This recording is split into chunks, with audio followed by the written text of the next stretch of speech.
भारत का पौराणिक इतिहास युद्ध और संग्राम की महागाथाओं से भरा हुआ है। असुरों और राक्षसों के रूप में धरती पर फैली बुराई का अंत करने के लिए भगवान विष्णु ने कई अवतार लिए। रावण की राक्षसी सेना का विनाश कर सीता को उसकी कैद से मुक्त कराने के बाद राम अपनी पत्नी सीता, भाई लक्ष्मण और हनुमान और सुग्रीव के साथ अयोध्या वापस लौट आए थे। लेकिन उनका अयोध्या लौट आना रामायण की गाथा का अंत नहीं था।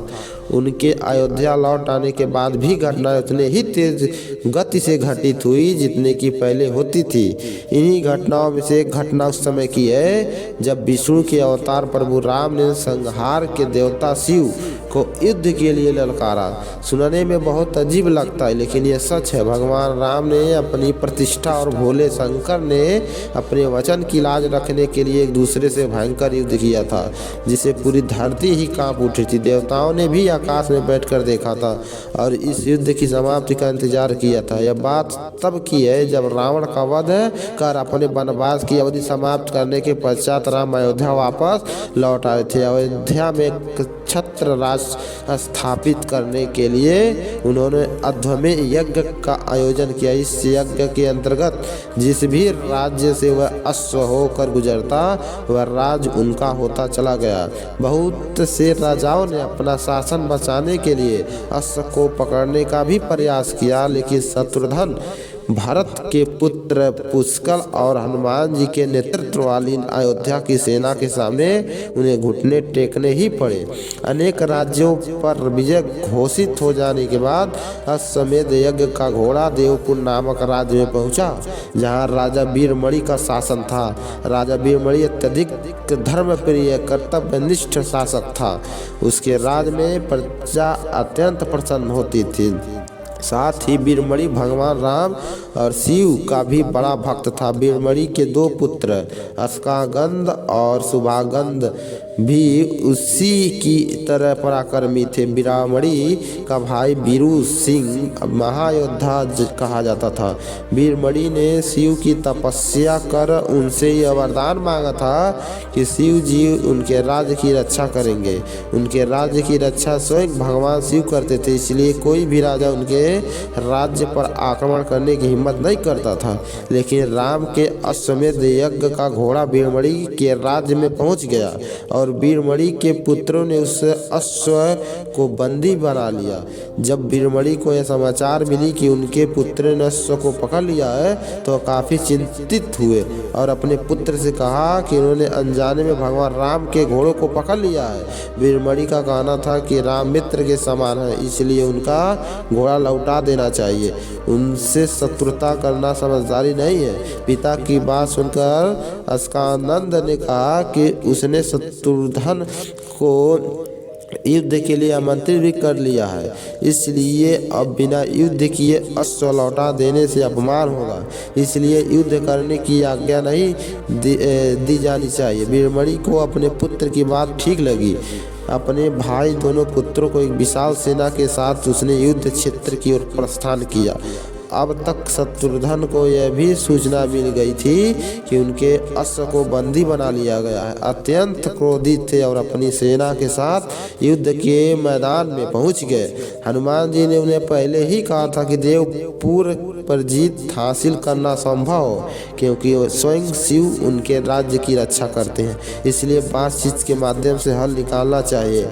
हनुमान का कहना था कि स्वयं राम को ही वीरमणि से बात करनी चाहिए, लेकिन हनुमान जी की बात शत्रुघ्न प्रभावित नहीं हुए। उन्होंने कहा, हमारे होते हुए भगवान राम युद्ध भूमि आए तो यह हम सभी के लिए शर्मनाक है, इसलिए युद्ध तो हमें करना ही होगा। भरत के पुत्र पुष्कर ने राजा वीरमणि से युद्ध किया। हनुमान का सामना वीरमणि के पराक्रमी भाई वीरू सिंह और शत्रुघ्न का सामना अस्कानंद और शुभागंध से हुआ। पुष्कर ने वीरमणि को मूर्छित कर दिया। वहीं हनुमान जी ने वीर सिंह को धारसाई का सुभागद और अस्कानंद को नागपाश में बांध दिया। जब वीरमणि को होश आया तब उसने अपने इष्ट देव भगवान शंकर का स्मरण किया और उनसे सहायता मांगी। महादेव ने वीरभद्र के नेतृत्व में भृंगी और नंदी सहित अपने समस्त गणों को युद्ध के मैदान में भेज दिया।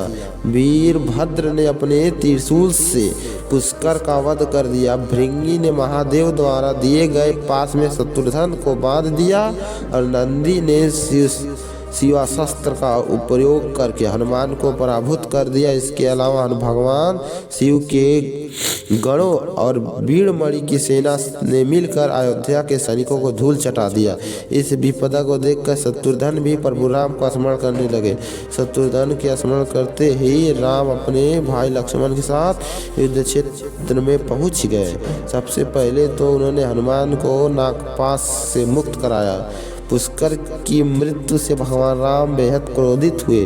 उन्होंने शिव के गणों को विश्वामित्र द्वारा प्रदान किए गए दिव्यास्त्रों से विदीर्ण कर दिया। नदी समेत शिव के समस्त ग्रह त्राहिमाम करते हुए शिव से सहायता करने के लिए गुहार लगे। उनके बुलाने पर महादेव भी युद्ध भूमि पर प्रकट हुए। उनके रण क्षेत्र में आते ही एक ऐसा तेज उत्पन्न हुआ जिससे राम की सेना मूर्छित हो गई। जब राम ने अपने सामने शिव को देखा तो सभी हथियारों को त्याग कर उन्होंने उन्हें दंडवत प्रणाम किया। भगवान राम ने शिव से कहा, अब तक जो भी हुआ आपके ही आशीर्वाद से हुआ। रावण का वध भी आपकी कृपा से हुआ और अश्वमेध यज्ञ भी आपके आशीर्वाद से ही संपन्न किया जा रहा है। इसलिए कृपया इस युद्ध का अंत करें।